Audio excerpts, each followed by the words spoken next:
तमिलनाडु की पॉलिटिक्स किसी मूवी से कम नहीं है। हीरो है, विलेन है, प्लॉट ट्विस्ट है और सबसे बड़ा प्लॉट ट्विस्ट 2024 में जिस एक्टर को लोग सीरियस नहीं ले रहे थे विद जीरो पॉलिटिकल एक्सपीरियंस 2026 में वही सीएम बनने के कगार पे है। पूरी स्टोरी समझाता हूँ, वीडियो को ना एंड तक देखो। 1967 से अब तक सिर्फ दो पार्टी तमिलनाडु को रूल कर रही थी, एक डीएमके और दूसरा एआईएडीएमके। अब जिन्हें पता नहीं है, एआईएडीएमके डीएमके से ही निकली हुई पार्टी थी और दोनों पार्टी ने मिलकर तमिलनाडु की ऐसी लगाई है ना जिससे पब्लिक ऑलमोस्ट 60 साल से परेशान थे। एक पैटर्न दिखाता हूँ, ध्यान से देखो।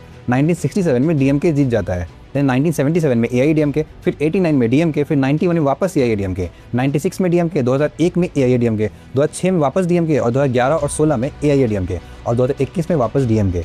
Almost perfect alteration. एक जीता तो दूसरा हारा और दूसरा जीता तो पहला हार गया। 59 ईयर्स नॉन स्टॉप और दोनों ना एक दूसरे के दुश्मन थे पब्लिकली। जब 1996 में डीएमके आता है तब जयललिता को अरेस्ट कर लिया जाता है करप्शन के केस में, और जब 2001 में एआईएडीएमके आता है तब करुणानिधि और स्टैलिन को अरेस्ट कर लिया जाता है सेम करप्शन केस में।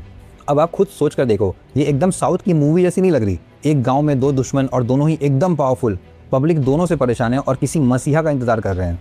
और इसी में एंट्री होती है साउथ मेगा स्टार विजय की। देखो 60 साल से पेपर पे तो तमिलनाडु ने काफ़ी तरक्की करी, जीडीपी ग्रोथ सब अच्छा चल रहा था, लेकिन पीछे ड्रग्स खुलकर बिक रहा था। 1000 करोड़ का टैक्समैक स्कैम हो गया।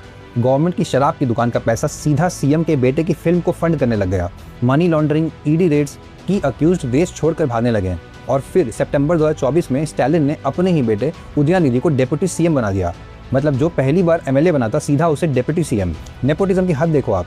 तमिलनाडु गवर्नर ने स्टेट असेंबली में वॉकआउट कर दिया और रिकॉर्ड पे कहा, ड्रग अब्यूज से स्टेट में ऑलमोस्ट हर साल 2000 से ज़्यादा सुसाइड्स हो रहे हैं। जहां टीवी चैनल्स पहले गोल्ड और सिल्वर का रेट अनाउंस करते थे, वहीं अब मर्डर स्टैटिस्टिक्स अनाउंस होने लगे हैं। और तब फरवरी 2024 में एक एक्टर स्टेज पे आता है और अपनी पार्टी अनाउंस कर देता है, टीवीके। कोई पॉलिटिकल बैकग्राउंड नहीं, कोई कास्ट इक्वेशन नहीं, कोई पुरानी पार्टी का सपोर्ट भी नहीं। अक्टूबर 2024 में जब पहला कॉन्फ्रेंस होता है, 8 लाख लोग अटेंड करते हैं उसे। और विजय का सिर्फ एक ही आर्गूमेंट रहता है हर बार, ऑलमोस्ट हर रैली में, कि डीएमके और एआईएडीएमके राइवल्स नहीं है, ये ऑल्टरनेट्स हैं। एक हारता है तो दूसरा आ जाता है, ये दोनों सेम टाइप के लोग हैं। टीवीके का पूरा कैंपेन सोशल मीडिया पे चलता है। Fan clubs, WhatsApp forwards, Instagram shares, ये सब विजय को और प्रमोट कर देता है। विजय की मैनिफेस्टो में drug free state, job guarantee youth के लिए, 2500 रुपये मंथली महिलाओं के लिए, collateral free education loans, startup funding, इन सब की बातें होती है।